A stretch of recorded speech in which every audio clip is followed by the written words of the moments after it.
عليكم ورحمة الله وبركاته. بسم الله الرحمن الرحيم. الحمد لله رب العالمين، والصلاة والسلام على أشرف المخلوقين وعلى آله وصحبه أجمعين. أما بعد. ഏറ്റവും ബഹുമാനമുള്ള പണ്ഡിതന്മാരെ, അഹ്ലുസുന്നത്തി വൽ ജമാഅത്തിന്റെ കർമ്മധീരരായ പ്രവർത്തകരെ, സഹോദരങ്ങളെ, സുഹൃത്തുക്കളെ, പരിശുദ്ധ റമളാനിന്റെ പടിമുറ്റത്താണ് നാം ഇപ്പോൾ നിലകൊള്ളുന്നത്.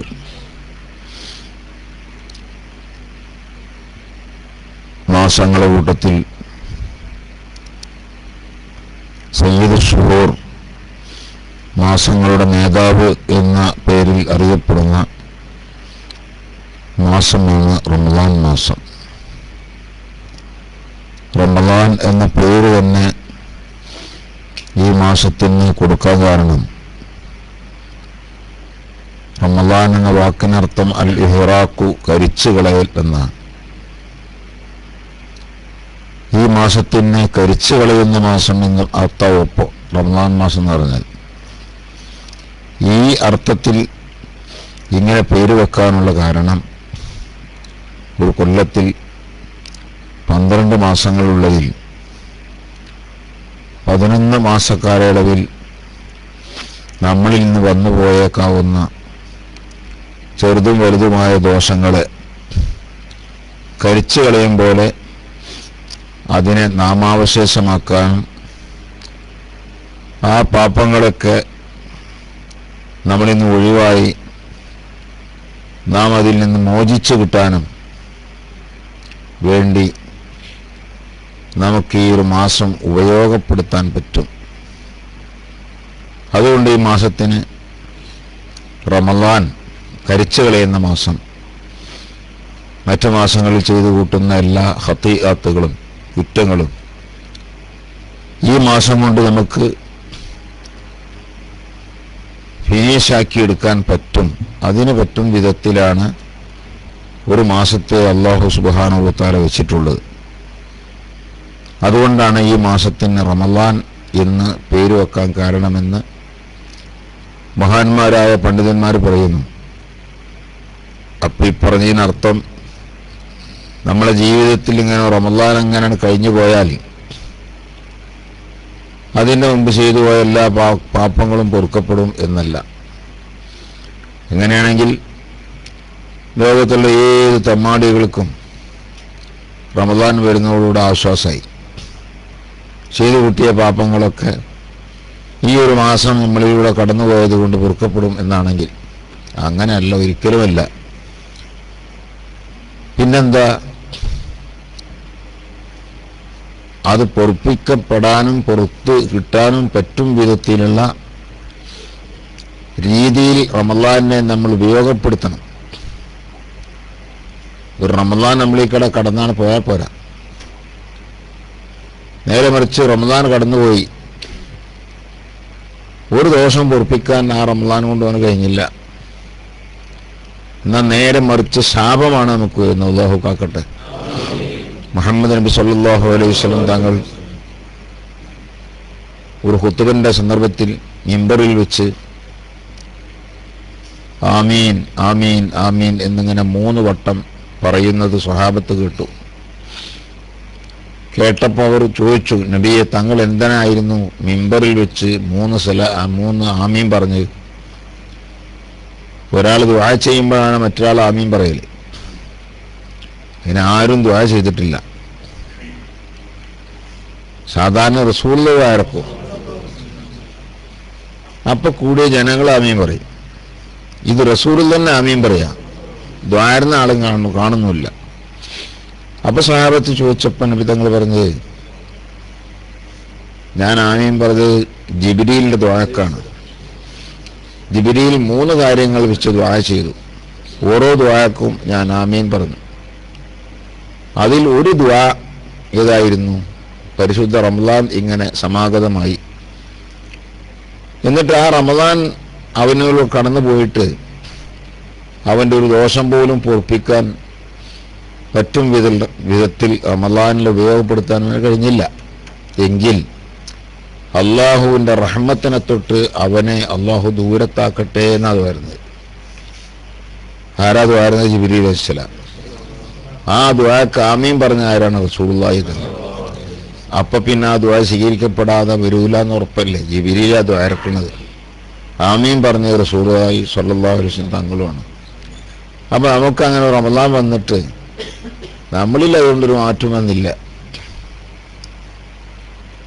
ആ ദോഷങ്ങളൊന്നും ഒപ്പിക്കപ്പെടാൻ പറ്റും വിധം ആ റമളാൻ കൊണ്ട് ഒന്നും ചെയ്തില്ല എന്നാ പറയുന്ന അർത്ഥം.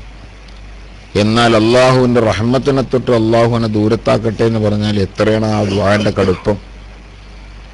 അപ്പം അതുകൊണ്ട് റമളാൻ മാസം നമ്മളിലൂടെ അങ്ങനെ പോയാൽ പോരാ, അത് നമ്മൾ ഉപയോഗപ്പെടുത്തണം. അവിടെയാണ് ഞാനും നിങ്ങളൊക്കെ പരാജയപ്പെടുന്നത്. ഒരുപാട് നല്ല നല്ല നല്ല ചാൻസുകൾ അള്ളാഹു നമുക്ക് ഓശാരമായി തന്നിട്ടുണ്ട്, മറ്റു ഉമ്മത്തുകൾക്കൊന്നും കൊടുക്കാത്ത എത്ര സന്ദർഭങ്ങൾ.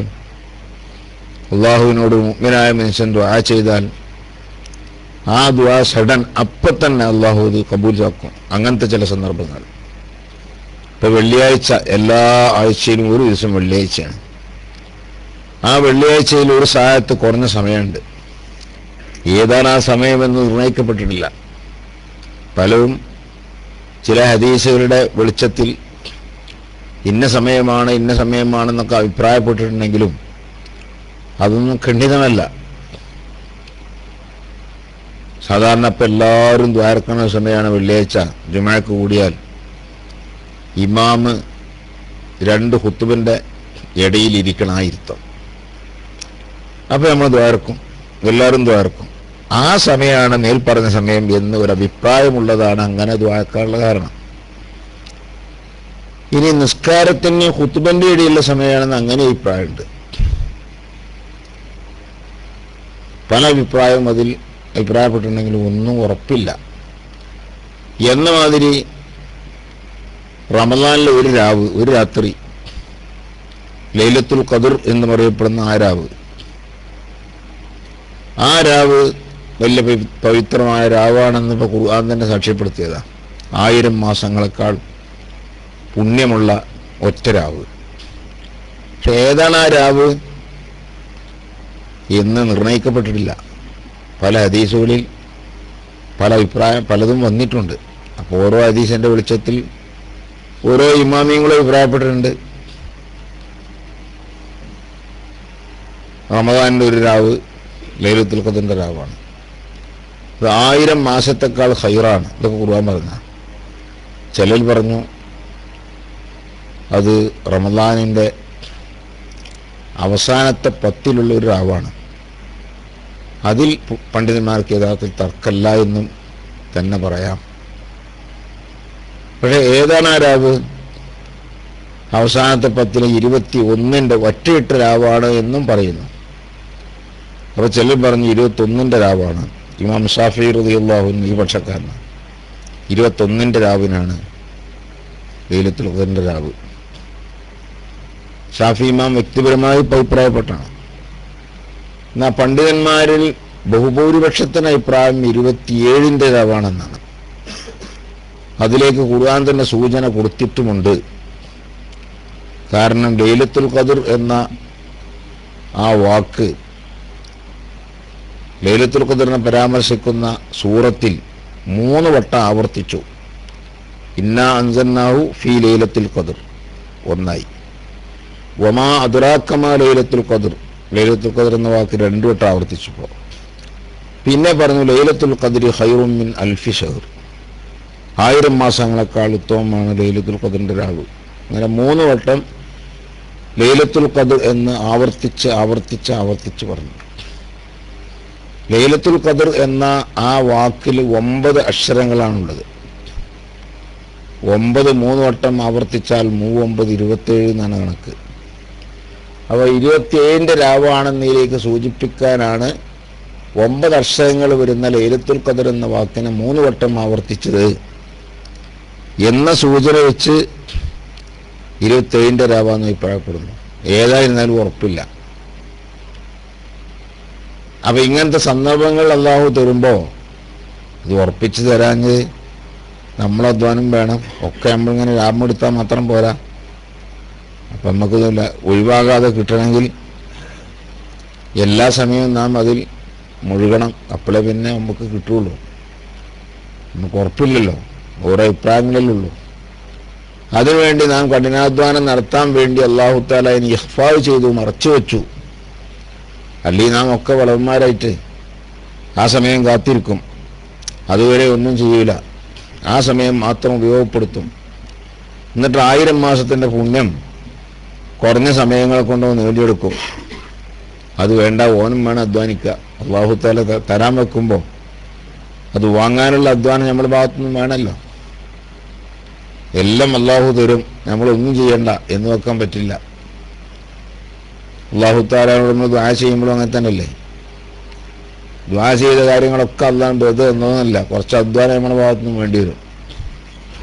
നമ്മുടെ ഭാഗത്തുനിന്ന് ഒന്നുമില്ലാതെ അല്ലാഹു തആല എല്ലാം മോശാരമായി ചെയ്തു തരാമെന്ന് ചിലപ്പോൾ ഉണ്ടാവില്ല. ചിലപ്പോൾ തന്നൊന്നും വരാം.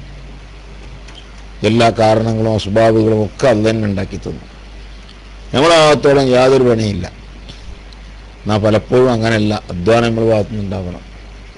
ഒരു മുത്തായാലും ഇൽമടിക്കാൻ പോകുമ്പോൾ അല്ലാഹു തആല തരും, തരട്ടെ എന്നും വെച്ച് ഓൻ്റെ ഭാഗത്തുനിന്ന് യാതൊരു പഠനമോ ശ്രദ്ധയോ ശ്രമങ്ങളോ ഒന്നുമില്ലാതെ എന്നത് നേരെ നിൽക്കൂല. അവർ വിളിച്ചിട്ട് അവിടുന്ന് ഇവിടുന്ന് കിട്ടിയാൽ മതി. അത് പിന്നെ അങ്ങനെ തന്നെ ആവും. അവിടുന്ന് ഇങ്ങോട്ട് കിട്ടിയില്ലേ ടാപ്പിൻ്റെ എതിർത്തോളൂ.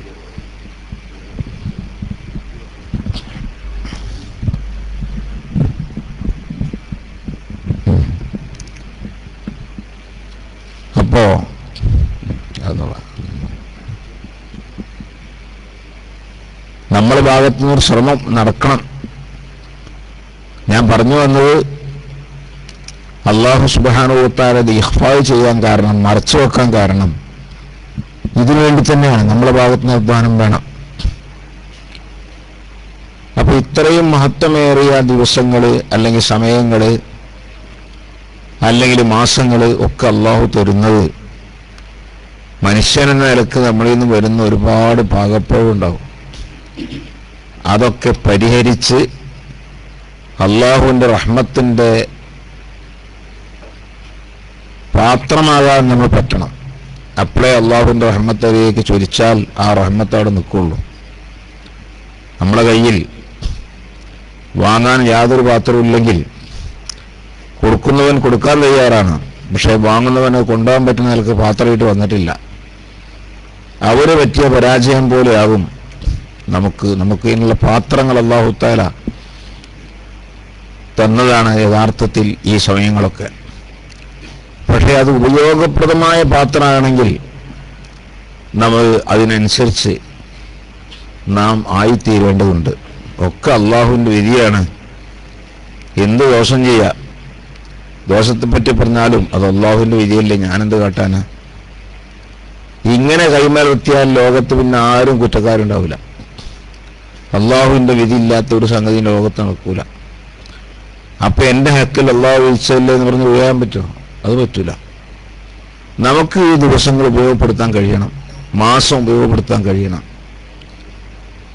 അത് നമ്മൾ ഉപയോഗപ്പെടുത്തുമ്പോഴാണ് നേരത്തെ പറഞ്ഞ 1000 മാസത്തെക്കാൾ പുണ്യമുള്ള രാവു എന്നൊക്കെ ഇതിനെക്കുറിച്ച് പറയാൻ പറ്റുള്ളൂ. വെള്ളിയാഴ്ച ദിവസം ഞാൻ പറഞ്ഞത് സായത്തൊരു ചെറിയ സമയം, ഒരു മുഅ്മിനായ മനുഷ്യൻ അള്ളാഹുവിനോട് ആ സമയത്ത് ദ്വാരുന്നാൽ, അല്ലെങ്കിൽ അവൻ്റെ ദ്വാ സമയത്ത് ഇത്തിഫാക്കായി ഒത്തുകൂടി വന്നാൽ തന്നെ അള്ളാഹു ആ ദ്വാ സ്വീകരിക്കാതിരിക്കൂല എന്നാണ് ഹദീസുകൾ നമ്മളെ പഠിപ്പിക്കുന്നത്. അവിടുന്ന് ഒന്ന് കുടിച്ചാൽ നിങ്ങൾ കിട്ടിയാൽ മതി. അല്ല കുറച്ച് ബാക്കിൽ കെട്ടി അതിൽ നമുക്കുള്ളൂ.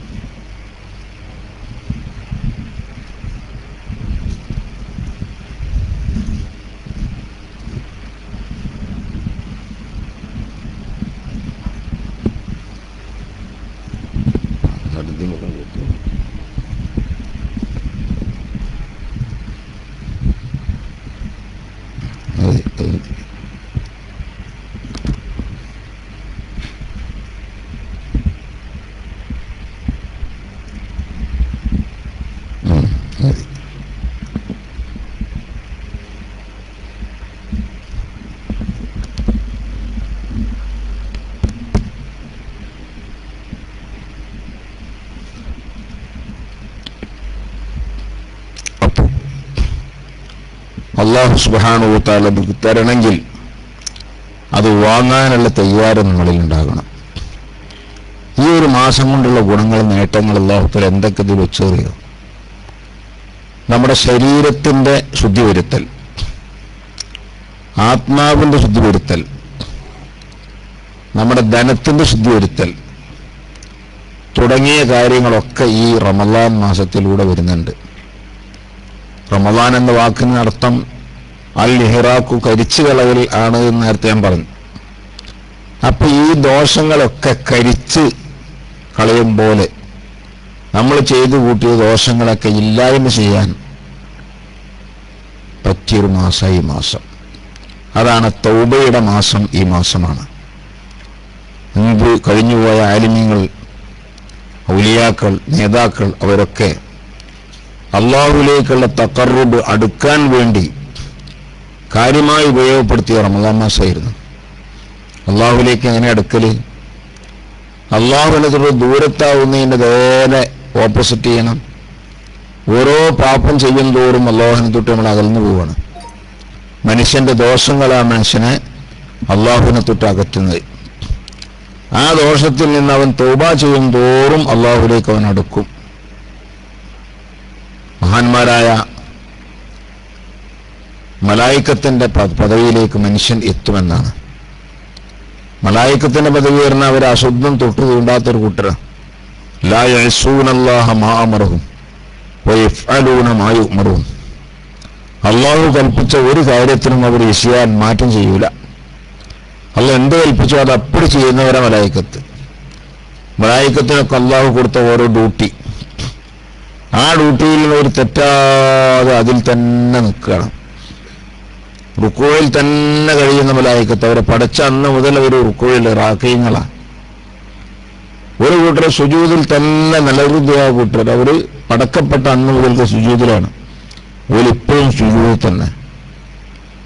ഒരു കൂട്ടർ അള്ളാഹുവിനെ ഹംദ് ചെയ്യുന്ന അൽഹംദുലില്ലാ പറഞ്ഞുകൊണ്ടിരിക്കുന്ന ഒരു കൂട്ടർ, അള്ളാഹുവിനെ തസ്ബീഹ് ചൊല്ലി സുബ്ഹാനല്ലാഹ് പറഞ്ഞുകൊണ്ടിരിക്കുന്ന വേറെ കൂട്ടർ, അള്ളാഹു അക്ബർ തക്ബീർ പറഞ്ഞുകൊണ്ടിരിക്കുന്ന വേറെ കൂട്ടർ. ഇങ്ങനെ അള്ളാഹു തആലാന്റെ പ്രജകളാകുന്ന മലായിക്കത്ത് എണ്ണമറ്റവരാണ്. എത്ര എണ്ണം ഉണ്ടാവുന്ന അള്ളാഹുവിനല്ലാതെ വേറെ ആർക്കും അറിയില്ല. അതിൽ വ്യക്തിക്കല്ല, ഓരോ കൂട്ടർക്ക് ഓരോ ഉദ്യോഗം. അവരതിൽ തന്നെ നിലനിർത്തിയാണ്. അവരുടെ ഭാഗത്തുനിന്ന് ഒരു പ്രശ്നം വരില്ല. നമ്മളോട് കൽപ്പിച്ച മാതിരില്ല. നമ്മളോട് കൽപ്പിച്ച കാര്യങ്ങളിൽ നമ്മൾ 3 തരക്കാരാ. ഒന്ന്, അല്ലാഹ് കൽപ്പിച്ചതെല്ലാം എടുക്കും, വിരോധിച്ചതെല്ലാം അവർ വെടിഞ്ഞേക്കും. അത് മനുഷ്യരുടെ കൂട്ടത്തിൽ നിന്നും അമ്പിയാക്കൾ മാത്രമേ ഉള്ളൂ. അമ്പിയാക്കൾ അങ്ങനെ അല്ലാഹ് പറഞ്ഞെല്ലാം അവരെടുക്കും. അല്ലാഹ് വിരോധിച്ച കാര്യങ്ങളൊക്കെ വർജിക്കും. ഇവർക്കാണ് അഖ്യാരിയങ്ങൾ എന്ന് പറയുന്നത്. അഖ്യാറുന്നാസ്, സജ്ജനങ്ങൾ. രണ്ടാമത്തെ കൂട്ടർ അല്ലാഹു തആല പറഞ്ഞതിനെ ഒക്കെ ഓപ്പോസിറ്റ് ചെയ്യുള്ളൂ, വിലങ്ങേ ചെയ്യുള്ളൂ. ആസികളായ മനുഷ്യന്മാർ, ഉസാത്തുന്നാസ് നിർക്ക്, അശ്രാരിയങ്ങൾ. അവർ നേരത്തുള്ള അഖ്യാരികൾ നല്ല കൂട്ടർ സജ്ജനങ്ങളാണെങ്കിൽ ഇത് ദുർജനങ്ങളാണ്, തമ്മാടികളായ ആളുകൾ. മനുഷ്യന്മാരിലെ തമ്മാടികൾ, മനുഷ്യരെ കൂട്ടത്തിലുള്ള പിശാചുക്കൾ എന്ന് പറഞ്ഞാൽ അവരാണ്. നിങ്ങൾ ജിന്നത്തി വന്നാസ് എന്ന് പറഞ്ഞ ജിന്നാളിയിലുണ്ട്, മനുഷ്യന്മാരിലുണ്ട് ഇങ്ങനത്തെ കൂട്ടർ. അല്ലാഹ് പറഞ്ഞതിനൊക്കെ എതിര് ചെയ്യുന്ന കൂട്ടർ. പിന്നെ ഔസാത്തുന്നാസ്, ഇടനിലക്കാര്. നമ്മളൊക്കെ മാതിരി എല്ലാം കൂടി നമ്മൾ ചെയ്യുന്നില്ല, കുറേയൊക്കെ ചെയ്യുന്നുണ്ട്. കുറേ അല്ലാഹു തആല വിലക്കിയത് ഇന്നൊക്കെ മാറി നിൽക്കേണ്ടതാണ്, പക്ഷെ അവനെ മാറി നിൽക്കുന്നില്ല, വല്ലപ്പോഴൊക്കെ ചെയ്തു പോകുന്നുണ്ട്. ഇങ്ങനത്തെവർക്കാണ് ഔസാത്തുന്നാസ്, ഇടനിലക്കാരെന്ന് പറയാം. ഇങ്ങനെ 3 നിലക്കാർ മനുഷ്യന്മാരുടെ കൂട്ടത്തിലുണ്ട്.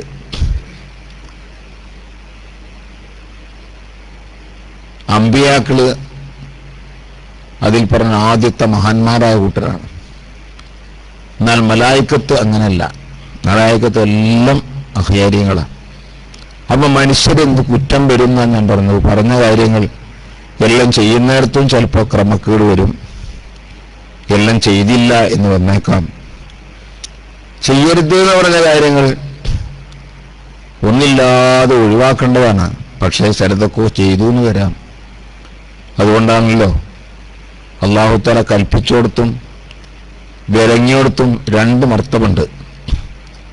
കൽപ്പിച്ചെടുത്ത് അത് ചെയ്തേ പറ്റൂ, ഒഴിവാക്കാൻ പറ്റുന്നില്ല, ഒഴിവാക്കിയ കുറ്റവും.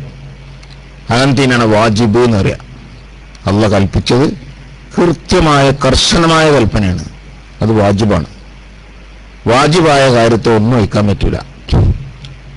രണ്ടാമത്തെ അല്ല കൽപ്പിച്ചിട്ടുണ്ട്, കൽപ്പിച്ച കാര്യം ചെയ്താൽ കൂലിയും കിട്ടും, പക്ഷെ കർശനമായിട്ട് കൽപ്പിച്ചിട്ടില്ല. അതുകൊണ്ട് തന്നെ ചെയ്തിലാച്ചിട്ട് അല്ലാഹു തആല ശിക്ഷിക്കൊന്നുമില്ല. 5 നേരത്തെ നിക്കാരത്തന്നെ മുന്നിലും പിന്നിലൊക്കെ നിൽക്കിരിക്കുന്ന സുന്നത്തുക്കാരം, അത് ചെയ്താൽ വലിയ ഫضലുണ്ട്, വലിയ കൂലുണ്ട്. അതൊക്കെ അല്ലാഹു പറഞ്ഞിട്ടുള്ളതാണ്, നമ്മൾ ചെയ്യാനും പറഞ്ഞിട്ടുണ്ട്, പക്ഷെ കർശനമായി പറഞ്ഞിട്ടില്ല. അപ്പോൾ ഒഴിച്ചൊഴിച്ചിട്ട് കുറ്റമൊന്നുമില്ല, ചെയ്താൽ വലിയ കൂലി കിട്ടും. അതേ സ്ഥാനത്ത് കർശനമായി തന്നെ കൽപ്പിച്ചാണ് 5 നേരത്തെ ഫർളുക്കാരം, അതിൽ യാതൊരു വിട്ടുവീഴ്ചയില്ല, ഒരു വിട്ടുവീഴ്ചയില്ല, ഒരു ഉദറും പറയാനില്ല. 5 നേരത്തെ നിൽക്കാതെ അത് നിക്കരിച്ചേ പറ്റൂ. ഒരാൾക്ക് കഴിയില്ലേ, എന്നാ കഴിവിന്റെ പരമാവധിയാണ്. ഇതാ അമൃത്തുക്കുമ്പ് ചെയ്യൻ ഫൗത്തൂബിഹി മസ്തത്തായത്തും, ഞാനൊരു കാര്യം കൊണ്ട് നിങ്ങളോട് കൽപ്പിച്ചാൽ കഴിവിന്റെ പരമാവധി നിങ്ങൾ കൊണ്ടുവരണം. അപ്പൊ നന്ന് നിക്കരിക്കാനാണ് 5 നേരത്തെ ഫർളുക്കാരൻ നമ്മളോട് കൽപ്പിച്ചിരിക്കുന്നത്. ഒരാൾക്ക് നിൽക്കാൻ കഴിയൂല, അയാൾക്ക് നിൽക്കണമെങ്കിൽ ഒരാളെ സഹായിക്കാൻ വേണം, പിടിച്ചിങ്ങനെ നിൽക്കാൻ ഒരാൾ വേണം. എന്നാൽ ഒരാളെ കൊണ്ട് ഒരാളെ സഹായത്തോടുകൂടി നിൽക്കൽ നിർബന്ധമാണ്. സഹായിച്ചു കൊടുക്കണമെങ്കിൽ അയാൾ പൈസ കൊടുത്തെങ്കിലേ സഹായിച്ചു കൊടുക്കുള്ളൂ, അല്ലെങ്കിൽ പൈസ കൂടാതെ സഹായിച്ചു കൊടുക്കൂല. എന്നാൽ ഈ ഫർളുക്കാരൻ നിക്കരിക്കാൻ നമുക്ക് സഹായത്തിന് ഒരാളെ കൂട്ടണമെങ്കിൽ കായ് വേണമല്ലോ, ആ കാശ് കൊടുക്കൽ നിർബന്ധമാണ്. ഒരാളെ നമ്മളൊക്കെ ഇങ്ങനെ പിടിച്ചാണ്ടാവണം, സുജൂദിൽ നിന്ന് പോരാനും സുജൂദിൽ നിന്ന് ഖിയാമിലേക്ക് നൃത്തത്തിലേക്ക് വിടാനും നൃത്തത്തിൽ നിന്ന് സുജൂദിലേക്ക് പോകാനും ഇതിനൊക്കെ ഒരാളെ സഹായം വേണം. സഹായത്തിന് കിട്ടണമെങ്കിൽ പൈസയും കൊടുക്കണമെന്ന് കണ്ടാൽ നിക്കരിക്കാൻ പൈസ കൊടുക്കണം, അത് വാജിബാണ്. ഇതാണ് ഇസ്ലാം പറയുന്നത്. അതെന്താ കൽപ്പിച്ച കാര്യം സ്വന്തം കഴിയൂലേ, എന്നാ കഴിയുന്ന പരമാവധി കൊണ്ടുതന്നെന്നാണ് പറഞ്ഞത്. അതുകൊണ്ട് കൂലി കൊടുത്തിട്ടെങ്കിലും അക്കാര്യം ചെയ്യണം. ഇനി സുജൂദും റുക്കുവെന്ന് ഒരാള് പിടിച്ചാലും കഴിയൂല, മൂറ് ഒതുങ്ങി കിട്ടൂല, എന്നാൽ അതിനനുസരിച്ചും ചെയ്യണമെന്നാണ് ഇതിന് വേണ്ടത്. എന്നാ അതുകൊണ്ട് ഈമാദ് എന്നാണ്. നേരെ സുജൂദിന് കഴിയൂല, എന്നാ സുജൂദ് കൊണ്ടല്ലേ ഈമാദ് എന്ന് പറയും, അതുകൊണ്ട് സൂചിപ്പിക്കൽ. അപ്പൊ ചില ആൾക്കാരുണ്ട് നിൽക്കാൻ കഴിയൂല, അപ്പോൾ അവർ ഇരിക്കുകയാണ്, ഇരുന്നൊക്കെ ഇരിക്കുകയാണ്, പക്ഷേ ആ ഇരുത്തത്തിന് സുജൂദിലേക്ക് പോകാൻ കഴിയൂല, റുക്കുവും ചെയ്യാൻ കഴിയൂല. എന്നാ ഇരുന്ന ഇരുത്തത്തിൽ വെച്ചുകൊണ്ട് റുക്കുവും സുജൂദും ചെയ്യണം. അപ്പൊ കസാലയിൽ ഇരിക്കുക ഒരാൾക്ക് അതിനെ കഴിയുള്ളൂ, താഴെ ഇരിക്കാൻ നിലത്തിരിക്കാനും വയ്യ. ഒരു കസാലയിൽ ഇങ്ങനെ ഇരിക്കുകയാണ്, അങ്ങനെ ഇരിക്കുക. എന്നാ കിബിലിന്റെ നേർക്ക് പോലെ കസാര ഇട്ട് കൊടുത്തിട്ട് കിബിലയിലേക്ക് തിരിഞ്ഞുകൊണ്ട് തെക്കിബിരത്തിലാൻ ചെയ്ത് ഓന്റെ നൃത്തത്തിന് പകരമായിട്ട് ഈ ഇരുത്തയിക്കോട്ടെ, അല്ലാഹു കബൂൽ ചെയ്യും. അങ്ങനെ ഇരുന്നുകൊണ്ട് അവൻ നിക്കരിക്കുകയാണ്. അപ്പൊ അവിടെ ഒരു സംശയം, ഇതൊന്ന് കസാലയിട്ട് ഇരുന്നുകൊണ്ട് നിക്കരിക്കുമ്പോ കസാല എവിടെയുണ്ട്? കസാല സൊഫിലേക്ക് കയറ്റിയിടണോ, അതല്ല സൊഫിന്റെ താഴത്തേക്ക് ഇങ്ങോട്ട് ഇടണോ? രണ്ടും നമ്മൾ കാണും. ചിലപ്പോൾ ചില സൊഫിൽ ചെല്ലുമ്പോൾ കാണും കസാലക്കാരെല്ലാവരും സൊഫിന്റെ താഴത്തേക്ക് ഇങ്ങോട്ടായിട്ടുണ്ട്. സൊഫിൽ കസാലിന്റെ മുമ്പിലെ 2 കാലുണ്ടാവും, ബാക്കിയുള്ള അതെല്ലാം കൂടി പിന്നിക്കാണ്. അപ്പോ ചില പ്രശ്നം ഉണ്ടാക്കും. എന്ത് അങ്ങനെ ഇട്ടാൽ പിന്നിൽ നിൽക്കുന്ന ആൾക്കാട് ശുചി ചെയ്യാൻ കഴിയില്ല, ഈ കസാല ഉള്ളതുകൊണ്ട് ശുചി ചെയ്യാൻ കഴിയില്ല. അപ്പൊ അതുകൊണ്ട് ആ സൗകര്യത്തിന് വേണ്ടി കസാല മുന്നിക്കിടാൻ വരും. മുന്നിൽ കിട്ടാലോ കുറച്ചാൾക്കാർ ഇങ്ങനെ സഫിൽ നിന്ന് കുറച്ച് മുന്നിൽ ഇരിക്കും പോലെ തെറിച്ചുകൊണ്ട് നിൽക്കും. അപ്പൊ അതിന് ഹുക്കുമുണ്ട്, അതിന് നമ്മൾ തർക്കാക്കേണ്ട ഒരു ആവശ്യമൊന്നുമില്ല. നിന്ന് നിസ്കരിക്കാൻ കഴിയാത്ത ആളാണ് കസാരട്ട് നിസ്കരിക്കണമെങ്കിൽ ഓൻ ആദ്യമേ നിൽക്കാൻ കഴിയൂല. അപ്പോൾ ഓനെ നിസ്കാരം തന്നെ ഇരുന്ന് നിൽക്കാറാ. അപ്പം അവൻ്റെ ചന്തി കൊണ്ടാണ് സൊഫ് കണക്കാക്കേണ്ടത്, എന്തുകൊണ്ടല്ല, കാലുകൊണ്ടല്ല. അപ്പം ഞാൻ കസാര ഇരുന്നാൽ നിൽക്കലാണ് കാലുപടിയും എൻ്റെ ചന്തി അതിനോട് മുസാവിയായിട്ട് സമത്തിൽ നിൽക്കുക. അപ്പം അങ്ങനെ നിൽക്കണം. അതേ സ്ഥാനത്ത് നിൽക്കാൻ അവന് പ്രശ്നമില്ല. റുക്കുവും സുജൂദും ചെയ്യാൻ കഴിയാത്ത പ്രശ്നമാണ്. അല്ലെങ്കിൽ സുജൂദ് കഴിയില്ല. റുക്കുവിന്റെ നൃത്തത്തിൽ വരെ ഇങ്ങനെ കുറച്ച് കൂന്ന് നിൽക്കാൻ കഴിയും. റുക്കു ആ മാത്രമൊക്കെ കൂന്ന് നിൽക്കാൻ കഴിയും. പക്ഷെ സുജൂദിന് കഴിയൂല. അതിനു വേണ്ടിയാണ് കസാലിട്ടത്. അപ്പൊ ചില നിൽക്കുമ്പോൾ നിന്ന് നിസ്കരിക്കും, സുജൂദിന് നേരാകുമ്പോൾ ആ കസാല ഇരിക്കും, എന്നിട്ട് അവിടുന്ന് ഇരുന്നു കൊണ്ട് സുജൂദ് ചെയ്യും. ഇങ്ങനത്തെ ആളാണെങ്കിൽ ആദ്യം തന്നെ നൃത്തം കൊണ്ട് മറ്റുള്ളവരെ കൂടെ ചൊവ്വാക്കണം. നൃത്തം ചൊവ്വാക്കുമ്പോൾ കസാല പിന്നിക്കിടുമ്പോൾ പിന്നിലുള്ള ആൾക്ക് നിൽക്കാൻ കഴിയൂല എന്നുള്ളത് വിവരമല്ല. അയാൾക്ക് കഴിയില്ലെങ്കിൽ കഴിയണ്ട, അയാൾക്ക് സെൻ്റവിടെ കഴിയണ ഒരാളെ വെച്ചോട്ടെ. ഒരു കുട്ടിയെ നിർത്തിയാൽ പറ്റുമോ? എന്നാൽ ഒരു കുട്ടിയെ നിർത്തിക്കോട്ടെ. ആർക്കും നിൽക്കാൻ സൗകര്യമില്ലേ എന്നാൽ അങ്ങനെ അസൗകര്യമായിട്ടൊരു സ്ഥലം വട ആയിട്ട് വെച്ചിട്ട് അത് ജമാഅത്തിന്റെ കൂലിയെ ബാധിക്കൂല, ഒരു പ്രശ്നമില്ല, അതവിടെ മുടങ്ങിക്കോട്ടെ എന്നുള്ളൂ. അതേ സ്ഥാനത്ത് ഓൻ ആദ്യമേ വന്ന് നിന്ന് നിൽക്കരിക്കുന്ന ആളാണെങ്കിലാണ് നമ്മൾ നേരത്തെ പറഞ്ഞത് സുജൂദിന് കഴിയാത്ത പ്രശ്നമുള്ളൂ, നിൽക്കണം. അപ്പോൾ പിന്നെ ആദ്യം തന്നെ നിൽക്കണവരോടൊപ്പം നൃത്തം കൊണ്ട് ശരിയാക്കണം. ഈ പറഞ്ഞ ചങ്ങായിക്ക് സുജൂദിനും റുക്കുവിനും കഴിയാത്ത പ്രശ്നമുള്ളൂ, നിൽക്കലിന് യാതൊരു പ്രശ്നമില്ല. എന്നാൽ പിന്നെ ഓൻ്റെ ഹാലി പറഞ്ഞ പോലെ തന്നെ അസൗകര്യം നമ്മൾ നോക്കേണ്ടതില്ല. ഏതായിരുന്നാലും ഞാൻ പറഞ്ഞ ശരീഅത്തിന്റെ വിഷയത്തിൽ എവിടെ നോക്കിയാലും ഒരു പ്രയാസമില്ല. ഒക്കെ നമ്മളുടെ സൗകര്യങ്ങൾ എനിക്ക് അനുസരിച്ച് അല്ലാഹു തആല അവിടെയൊക്കെ ഇളവ് തന്നിട്ടുണ്ട്. അപ്പോൾ പിന്നെ ഈ വിഷയം ഒരു വിഷയമായിട്ട് അവിടെ പറയേണ്ടതില്ല. അവിടെ നിൽക്കേണ്ടത്, എങ്ങനെ നിൽക്കേണ്ടത്, കസാല എവിടെ ഇടേണ്ടത്, ഇതൊക്കെ വലിയ വലിയ പ്രശ്നങ്ങൾ, സങ്കീർണങ്ങളായ പ്രശ്നങ്ങളെ പോലെ കാണും. അവിടെ ഒന്നൊരു പ്രശ്നമില്ല. അള്ളാഹു നമ്മൾക്ക് കഴിയാത്തൊരു കാര്യം തക്ലീഫ് ചെയ്തിട്ടേ ഇല്ല. ലാ യുകല്ലിഫുല്ലാഹു നഫ്സൻ ഇല്ലാ വുസ്അഹ. കഴിവിൻ്റെ പരിധിയിൽപ്പെട്ടതല്ലാതെ അള്ളാഹു ആരോടും തക്ലീഫ് ചെയ്യില്ലെന്ന് ഖുർആൻ തന്നെ പറഞ്ഞല്ലേ. പിന്നെ എവിടെ ഇസ്ലാമിൽ ഒരു പ്രയാസം? ഒരു പ്രശ്നമില്ല. അപ്പം ഞാൻ പറയുന്നത് നിസ്കാരം, ഫർളായ നിസ്കാരം ഒഴിവാക്കാൻ യാതൊരു മാർഗവുമില്ല. ഏതല്ലാതെ അവൻ്റെ ബുദ്ധിൻ്റെ സമനില ഇപ്പോൾ തെറ്റിക്കണം. എന്നാൽ ഞങ്ങൾക്ക് നിസ്കാരം നിർബന്ധമില്ല. ബുദ്ധി പോയാൽ പിന്നെ നിസ്കാരത്തിൻ്റെ പ്രശ്നം വരില്ല. നിസ്കാരം എന്നല്ല, ഒരു തക്ലീഫുമില്ല. ബുദ്ധി നിലവിൽ നിൽക്കുന്ന കാലത്തോളം തക്ലീഫുകളുണ്ട്. ഇപ്പം ഇനി ഇരുന്ന് നിസ്കരിക്കുമ്പോൾ തന്നെ സുജൂദിൻ്റെ വേളയിൽ ചില കസാലമത്തന്നാണ് അവർ കയ്യിനെ വെച്ചിട്ട് അതിങ്ങനെ നിവർത്തി തിരിച്ചു വെക്കുക, തലവെക്കാൻ വേണ്ടിയിട്ട്. ചിലർ മേശ നിറും, ചിലർ വല്ല സ്റ്റൂൾ വെക്കും. ഇങ്ങനെയൊക്കെ വല്ലതും വെക്കേണ്ടതുണ്ടോ സുജൂദ് ചെയ്യാൻ സുജൂദിൻ്റെ വേളയിൽ? അത് നമ്മൾ മനസ്സിലാക്കേണ്ട സംഗതിയാണ്. നമ്മൾ ഇന്നത്തെ വിഷയമൊന്നുമില്ലെങ്കിലും ഞാൻ പറഞ്ഞപ്പോൾ പറഞ്ഞു പോയതാ. നിസ്കാരത്തിന് നമ്മളെ കഴിവിൻ്റെ പരമാവധി നിസ്കരിച്ചാനേ ഉള്ളത് പറഞ്ഞിട്ടുള്ളൂ. അപ്പം നമ്മളിങ്ങനെ വല്ല സാധനം മുന്നിൽ വെച്ചാൽ തല നമ്മളെ ഊരന്റെ ഭാഗത്തേക്കാൾ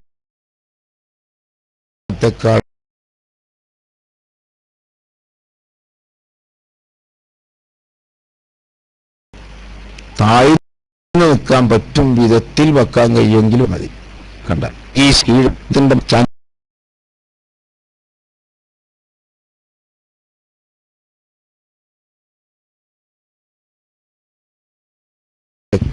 പരമാവധി താഴ്ത്ത അത്ര പേന് വഴിയുള്ളൂ. ഒന്നും വെക്കേണ്ട ആവശ്യമില്ല. വെക്കേണ്ട ആവശ്യം വരുന്നപ്പോൾ ഈ നിലക്ക് നെറ്റിത്തടത്തേക്കാൾ നമ്മുടെ ചന്തിന്റെ ഭാഗം ഉയർന്നു നിൽക്കാൻ പറ്റുമെന്ന് കണ്ടാലോ, ഒരു ലേശെങ്കിലും പൊന്തി നിൽക്കുന്നു കണ്ടാൽ. ഇല്ലെങ്കിൽ അതൊന്നും വേണ്ട. അപ്പോൾ ഒരു ഹർജില്ല നിസ്കാരത്തിന്. പിന്നെ നിസ്കരിച്ചാൽ കഴിയൂല, അതുകൊണ്ട് ഞാൻ ഇപ്പം നിസ്കരിച്ചോട് മാറ്റിയിട്ട് 10 സഹിക്കണത് എന്നൊക്കെ പറയേണ്ട ചില ആൾക്കാർ. അങ്ങനെ ഒരു സംഗതി ഇസ്ലാമിലില്ല. കർശനമായി നിസ്കാരത്തിൻ്റെ കാര്യത്തിൽ യാതൊരു വ്യത്യാസമില്ല. പിന്നെ നോമ്പിൻ്റെ കാര്യത്തിൽ നമുക്ക് ഒരുപാട് ഇളവുകളുണ്ട്. പക്ഷേ അത് നമ്മൾ പിന്നെ ഖളാ വീട്ടണം എന്ന് മാത്രം. അതിലും ശുഷ്കിക്കാൻ പാടില്ല. എതിര് വെച്ചാണ് നിൽക്കാൻ നോമ്പ് ഒഴിവാക്കി. പിന്നെ അങ്ങനത്തെ ഒരു മാസത്തെ നോമ്പൊട്ടാകെ ഒഴിവായി കിടന്നാൽ അത് പ്രശ്നമാണ്. ആ ഒരു മാസത്തെ നോമ്പ് പിന്നെ കള്ളവ് കിട്ടണം. പിറ്റത്തെ റമദാൻ എത്തുന്നവരെ ഇപ്പം കള്ളവ് കിട്ടിയില്ല. രണ്ടാമത്തെ റമദാനും വന്നു. പിന്നെ ആ നോമ്പും വെറുതായില്ലേ.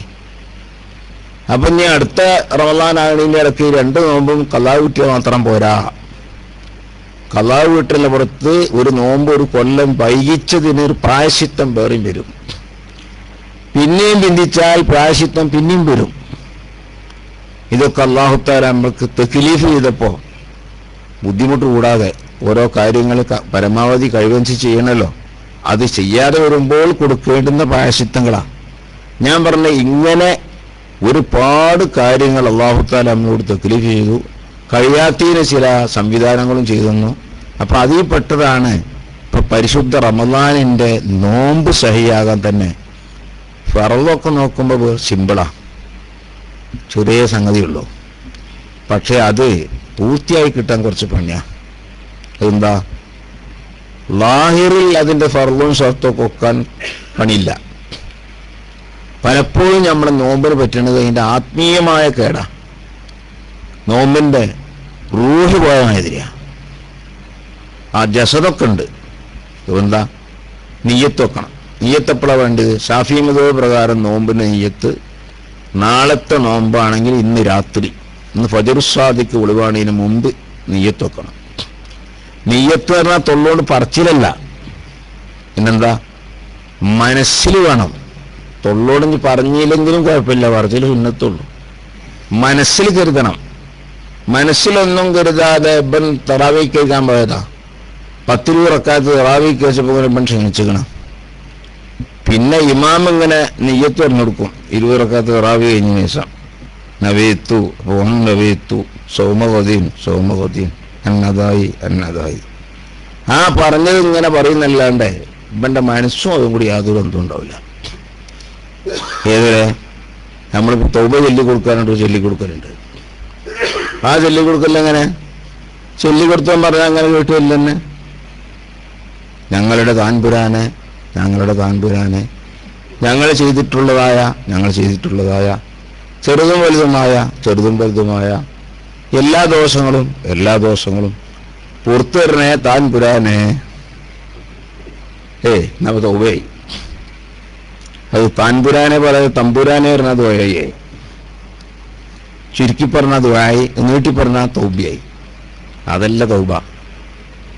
തൗബ എന്ന് പറഞ്ഞാൽ പറയുന്നിടത്ത് ഇങ്ങനെ ഏറ്റുവാണെങ്കിൽ സുഖമില്ല. ഞാൻ ചെയ്ത പാപം എന്താണെന്ന് എനിക്കറിയാലോ. അത് റബ്ബിന്റെ മുമ്പിൽ സമ്മതിച്ച് കരഞ്ഞ് അള്ളാഹുവിനോട് പറഞ്ഞു, പടച്ചോനെ നീ വിലക്കിയ കാര്യം ഞാൻ എൻ്റെ ദുർബല നിമിഷങ്ങൾ ചെയ്തു പോയി. എനിക്കത് മാപ്പ് ചെയ്തു തന്നില്ലെങ്കിൽ മറ്റിലാഹിൻ്റെ മുമ്പിൽ എനിക്ക് അപേക്ഷിക്കാൻ വേറെ ഇലാഹില്ല, വേറെ ആരും എൻ്റെ തൗബയെ സ്വീകരിക്കുന്നവരുമില്ല എന്ന് മനസ്സിൻ്റെ ക്ലേശത്തോടെ പറയണം. ഒരാൾ ചൊല്ലിക്കൊടുത്ത് ഇങ്ങനെ ഏറ്റില്ലല്ല എന്നുപോലെയാണ് നിയ്യത്ത് എന്ന കൽബുകൊണ്ട് പറയണം. കൽബുകൊണ്ട് ഇങ്ങനെ അവന് മനസ്സിൽ നടക്കണത് കാര്യം. കൽബിലില്ലാതെ വെറും തൊള്ളുകൊണ്ട് പറച്ചിലുകൊണ്ട് മാത്രമാവില്ല. അത് കൽബുകൊണ്ട് ചെയ്യേണ്ട സംഗതിയാണ്. അപ്പോൾ ഞാൻ പറയുന്നത് ഓരോന്നും അതിൻ്റേതായ രീതി, ഒരു രൂപം, ഒരു ചേലിങ്ങനെ ഉണ്ടായാൽ മാത്രം പോരാ. അതിൻ്റെയൊക്കെ ആത്മാവ് എന്ന് പറയുന്നത് അതതിൻ്റെ ഉള്ളാണ്. ആ ഉള്ളുണ്ടാവണം. അങ്ങനെ ചിലപ്പോൾ കുഴപ്പം നോമ്പിന് പലപ്പോഴും വരാറുണ്ട്. നമ്മൾ ആത്മീയമായി വരുന്ന ഒരുപാട് ദുർഗുണങ്ങളുണ്ട്. ആ ദുർഗുണം നമുക്കുണ്ടായിക്കഴിഞ്ഞാൽ ഒരു വിഭാഗത്തും സ്വീകരിക്കില്ല. ഇപ്പം അസൂയ മനുഷ്യൻ അല്ലാഹു കൊടുക്കണം വലിയൊരു സംഗതിയാണ്, വലിയൊരു ദോഷമാണത്. അസൂയ. ഒരു ഖൈറ് മറ്റൊരാൾക്ക് അല്ലാഹു കൊടുത്താൽ ആ ഖൈറ് കാണുമ്പോൾ ഇവന് മാനസികമായി വലിയ പ്രയാസം. അപ്പോൾ ഓനെ മനസ്സിന് പ്രയാസം പോകണമെങ്കിൽ ഓനീന്ന് ആ ഖൈറ് എടുത്തു പോകണം. 2 കച്ചവടക്കാർ ഒരേ ദിവസം കണ്ടുകൂട്ടം തുടങ്ങിയതാ. ഒരാളെ കച്ചവടം നല്ല ഉഷാറായി, മറ്റേ അത്ര ഉഷാറായില്ല. അപ്പം ഉഷാറാകാത്തവന് പ്രയാസം എന്താ? ഓൻ്റെ ഉഷാറായി പോയി എന്നുള്ളതാണ് പ്രശ്നം. അപ്പോൾ അത്ര പൊന്താൻ പാടില്ല. അതുകൊണ്ട് വല്ല അസ്മകരെ വല്ല ശാരീരികളെ പോയി കണ്ടിട്ട് എൻ്റെ ഒപ്പം മറ്റോ കച്ചവടം ചെയ്തു, അപ്പോൾ വലിയ ആളായി, എനിക്ക് ഒന്നും ശരിയായില്ല, അതുകൊണ്ട് ഓനൊന്ന് ശരിയാക്കണം. മറ്റൊന്ന് ശരിയാക്കാൻ അപ്പം കാര്യമായിട്ട് എന്ത് ചെയ്യണത്? അല്ലെങ്കിൽ നമുക്ക് ചിന്തിക്കേണ്ട അങ്ങനെയല്ലല്ലോ. എന്നാലും AP സാഹിബ് പറഞ്ഞു, ചില മുതലാളിമാരെടുത്ത് പോയാൽ ഓലെന്നും തരൂല, ഓല് പിശുക്കന്മാരാണ്. ഇന്ന് ആരുടെയോ പ്രസംഗത്തിൽ പ്രസംഗിച്ചു, ഉസ്താദിന് മുമ്പ് പ്രസംഗിച്ച ഒരാൾ പ്രസംഗിച്ചു. ചിലർക്ക് നല്ല മനസ്സുണ്ടാവും, ഓല് ചോദിച്ചാൽ തരും. ചിലർക്ക് അള്ളാഹു നല്ല മനസ്സ് കൊടുത്തിട്ടുണ്ടാവില്ല, അപ്പം അവർ തരൂല. അവരാ ദുന്യാവുകൊണ്ടൊരു കാര്യമില്ല എന്നൊക്കെ അവരെയും അവരെ മുതലിനെയൊക്കെ കുറച്ച് എന്താക്കിയിട്ട് പ്രസംഗിച്ചപ്പോൾ ഉസ്താദിൻ്റെ പ്രസംഗത്തിൽ ഉസ്താദ് പറഞ്ഞു, ആരെയും നേരത്തെ ഒരാൾ ഇങ്ങനെ പ്രസംഗിച്ചു, അത് തെറ്റാണ്, അത് പാടില്ല. അയാൾക്ക് അല്ലാഹു തആല കഴിവെടുത്തു, അയാൾ ഒന്നും ചെയ്യണില്ല, ആർക്കും ഒന്നും ചെയ്യണില്ല, ആയിക്കോട്ടെ, എന്നാലും അത് നമുക്കൊരു നിയമത്താണല്ലോ. അതെന്താ? അയാൾക്ക് വേണ്ടി പിച്ച നടക്കണ്ടല്ലോ. ഉസ്താദ് പറഞ്ഞ അതാണ്. അല്ലെങ്കിൽ ഇപ്പൊ അയാളും കഴിവില്ലാത്ത ആളാണെങ്കിൽ അയാൾക്കും വേണ്ട നമ്മൾ പിരിവെടുക്കുക. അപ്പൊ ഒരാൾക്ക് പിരിച്ചൽ ഒഴിവായി കിട്ടിയില്ലേ? അങ്ങനെയല്ലേ നമ്മൾ ചിന്തിക്കേണ്ടത്? അയാൾ തിന്നില്ല എന്നല്ല പ്രശ്നമാക്കണ്ടല്ലോ. അയാളൊന്നും തിന്നില്ലെങ്കിലും അയാൾക്ക് വേണ്ടി നമ്മൾ ബുദ്ധിമുട്ടാണ്ടി വന്നില്ലോ. അപ്പൊ ഒരു പൈസയും ഒരാൾ തിന്നില്ലെങ്കിലും അയാൾക്ക് ദുന്യാവുണ്ടായിക്കോട്ടെ, നമ്മളതിനെ സന്തോഷിക്കല്ലാതെ ഒരിക്കലും അങ്ങനെ പഴിച്ചു പറയാൻ പാടില്ല. അത് വലിയൊരു സംഗതി തന്നെയാണ് ഉസ്താദ പറഞ്ഞത്. കാരണം അവന്റെ മനസ്സിലങ്ങനെ വന്നല്ലോ. ഒരു ഹദീസിൽ കാണാം, രണ്ടാളുകളെ നാളെ ആഖിറത്തിൽ വിചാരണ ചെയ്യുമ്പോൾ ഒരാളെ വിചാരണ ചെയ്തു. അപ്പൊ അയാള് ജീവിതത്തിൽ ആകെ ഒരു ഹൈറേ ചെയ്തുള്ളൂ, ഒറ്റ ഹൈറ്. ജീവിതത്തിൽ ഒരു ഹൈറേ ചെയ്തിട്ടുള്ളൂ, ബാക്കി മുഴുവൻ ഷർറ. അപ്പൊ ഷെറുകൾ തൂക്കുമ്പോൾ ഷെറുകളുടെ തുലാസാണ് മുൻതൂക്കായതെങ്കിൽ ഓന് നരകുറപ്പാ. ഖുർആൻ തന്നെ പറഞ്ഞില്ലേ, ഒമാമൻ സഖുലത് മവാസീനുഹു ഫഉമ്മുഹു ഒമാമൻ സഖുലത് മവാസീനുഹു ഫഹുവ ഫീ ഈശത്തിർ റാദിയ വഅമ്മാമൻ ഖഫ്ഫത് മവാസീനുഹു ഫഉമ്മുഹു ഹാവിയ. അപ്പോൾ നല്ല ഹസനാത്തുകളുടെ തുലാസ് മുൻതൂക്കല്ല, പിന്നക്ക സയ്യാത്താണ് മുൻതൂക്കായി നിൽക്കുന്നത്. അങ്ങനെയുള്ള വരിക. അപ്പോൾ ഒരു ഹൈറ് മാത്രമേ ചെയ്തിട്ടുള്ളൂ. അപ്പോഴാണ് തുലാസിന്റെ മറ്റേ തട്ടാണ് തൂക്കായി നിൽക്കുന്നത്. അയാൾക്ക് നരകം തന്നെ. മറ്റേ ആൾക്ക് ഒരു ഹസനത്തും കൂടി ഉണ്ടായാൽ അയാൾക്ക് സുഖം കിട്ടിയിരുന്നു. അയാൾക്ക് ഒന്നിന്റെ കുറവുകൊണ്ട് അയാൾ തോറ്റുപോയി. അപ്പൊ അയാൾക്കും നരകം തന്നെ, രണ്ടാൾക്കും നരകട്ട. അപ്പൊ ആദ്യത്തെ ആള് അള്ളാഹുവിനോട് പറഞ്ഞു, കുറച്ചോനെ ഇവനെ ഒരു ഹസനത്തിന്റെ കുറവാ, എനിക്കാണെങ്കിൽ ആകെ ഒറ്റ ഹസനത്തേ ഉള്ളൂ, അതുകൊണ്ടൊരു കാര്യവുമില്ല, എന്നാ ഓനെങ്കിലും സ്വർഗത്ത് പോട്ടെ, എന്താ ഈ ഹസനത്ത് ഓന് കൊടുത്താലെന്ന് അള്ളാഹുവിനോട് പറഞ്ഞു. അപ്പൊ അയാൾക്ക് റെഡിയായി. ഇയാൾക്ക് പോയി, ഇയാൾക്ക് ഒന്നുമില്ല, ആ ഒന്നേ ഉണ്ടായിരുന്നത് മറ്റേ കൊടുക്കും ചെയ്തു. അപ്പൊ അള്ളാഹു തആല രണ്ടാളെയും സ്വർഗത്തേക്കാക്കി. അതെന്താ കാരണം? ഇയാളെ മനസ്സിന്റെ വിശാലതയാണ്. ഇയാളത്തെ അമല് കുറവാണെങ്കിലും അയാളെ മനസ്സിന്റെ വിശാലത മറ്റേ ആളെ അമലിനേക്കാൾ മുൻതൂക്കായി പോയി. അപ്പൊ നമ്മളിപ്പോ നാട്ടിൽ നിന്ന് പോരാ, ഇവിടെ എയർപോർട്ടിൽ കഴിഞ്ഞപ്പോ രണ്ടാളെ വീട്ടിൽ പരിശോധിച്ചു. എൻ്റെ വീട്ടിൽ എന്തോ ഒരു മരുന്ന് കൊടുന്നപ്പോ അതിൽ പേർക്കെന്തോ തോന്നി, എന്നെ പിടിച്ചു. എന്നാ എൻ്റെ മനസ്സിലുണ്ടായ മറ്റവണ്ടിയിലും മരുന്നുണ്ടാകട്ടെ, അല്ലെങ്കിൽ ഞങ്ങൾ രണ്ടാളും ഒന്നിച്ചാണ് മരുന്ന് വാങ്ങിയത്. ഓൻ്റെ ആ പെട്ടിത്ത് കാണാതെ പോയിക്കൂടെ, ഓന് എന്താട്ടെ, എന്നാ എനിക്ക് ജയിലിൽ ഒരു ശരിക്കൊരാളായല്ലോ, അല്ലെങ്കിൽ ഞാൻ ഒറ്റക്ക് ജയിലിൽ കൊണ്ടുവരില്ലേ. നമ്മളെ മനസ്സിൽ ഇങ്ങനെ വരിക അല്ലേ? ഒരു സലാഹിൻ്റെ വില എൻ്റെ മനസ്സിൽ അങ്ങനെ വരാൻ പാടില്ല. ഓ അങ്ങനെ എന്തുകൊണ്ട് ഞാനോ ഏതെങ്കിലും ജയിലിലേക്ക് പോകേണ്ടി വന്നു, ഇനി മറ്റോൻ അതിൽ പെടണ്ട, ഇതല്ലേ എങ്ങനെയല്ലേ വരുന്നത്. പക്ഷെ ആർക്കത് വരിക അല്ല. അപ്പം ഇപ്പമാണെങ്കിൽ പറഞ്ഞു കൊടുക്കും, ഞങ്ങൾ രണ്ടാളും ഒരേ സ്ഥലത്ത് നിന്ന് വാങ്ങിയത് തന്നെയാണ്. പിന്നെ എന്നെ മാത്രം പിടിച്ചു, മൂപ്പരെന്തേ പിടിച്ചാഞ്ഞു. അപ്പം മറ്റേ ആൾ പിടിക്കാത്തിയില്ല, അവനെ കംപ്ലൈൻറ്റ്. ഇത് നമ്മളെ അവസ്ഥയാണ്, ഞാൻ തമാശ പറയില്ല. സ്വാലിഹികളുടെ അവസ്ഥ അങ്ങനെയല്ല. ഞാനോ എങ്കിലും പെട്ടു, ഇന്നെപ്പോലെ ഇനി മറ്റോ പെടണ്ട, വായിന്ന് ഒഴിവായി കിട്ടട്ടെ എന്നല്ലേ ചിന്തിക്കണ്ട്. ആ ചിന്ത ഇയാൾക്ക് വന്നതാണ് അയാൾക്കും അള്ളാഹു തആല സുഖം കൊടുക്കാൻ കാരണം. അപ്പോൾ ഒരു ഒറ്റ മനസ്സിൻ്റെ ഒരു സംഗതി കൊണ്ട് മറ്റോൻ ചെയ്ത് കൂട്ടിയ ഒരുപാട് അമലിന്റെ സ്ഥാനത്ത് ഇയാളെ ഒരു ഒറ്റ അമൽ ഇയാൾ മനസ്സിലാകെ വന്ന ഒരു സംഗതി. ഈ ഒറ്റ സംഗതി കൊണ്ട് അള്ളാഹു തആല അതിന് ഭാരം കൊടുത്തുക്കണം, തൂക്കം കൊടുത്തുക്കണം. അയാളെ ഹസനാത്തിന്റെ തട്ട് മുൻതൂക്കമായി. ഇത് നമ്മുടെ മനസ്സിന്റെ ഒരു സംഗതിയാണ്. അപ്പൊ ഞാൻ പറഞ്ഞു വരുന്നത് മനസ്സ് നന്നാവണം, അതാണ് വലിയ സംഗതി. മനസ്സ് നന്നായില്ലെങ്കിൽ എത്ര വലിയ അമൽ ചെയ്തിട്ടും ആ അമൽ കൊണ്ടൊന്നും കാര്യം കിട്ടൂല. പള്ളി ഉണ്ടാക്കുക, എത്ര ആൾക്കാരുണ്ട് പള്ളി ഉണ്ടാക്കുന്ന ആൾക്കാർ, നല്ല നല്ല കാര്യങ്ങൾ ഒരുപാട് ആൾക്കാരുണ്ട്. പക്ഷേ അതൊക്കെ ചിലപ്പോ ചെറിയ ചെറിയ കാരണങ്ങളെ കൊണ്ട് സ്വീകരിക്കാതെ പോകുന്നു. ഇമാം ഗസാലി റഹ്മത്തുള്ളാഹി അലൈഹി ഒരു കിതാബ് എഴുതി. ആ കിതാബിന്റെ പേര് കിതാബുൽ കശ്ഫി വത്തബീൻ എന്നാണ്. 4 കൂട്ടരെ പറ്റിയാണ് ആ കിതാബിൽ പറയുന്നത്. ആ 4 കൂട്ടരെ പറ്റിയും തുറന്നു വരിക, അത് ആ കിതാബുൽ കശ്ഫ് എന്ന് പറയാൻ കാരണം.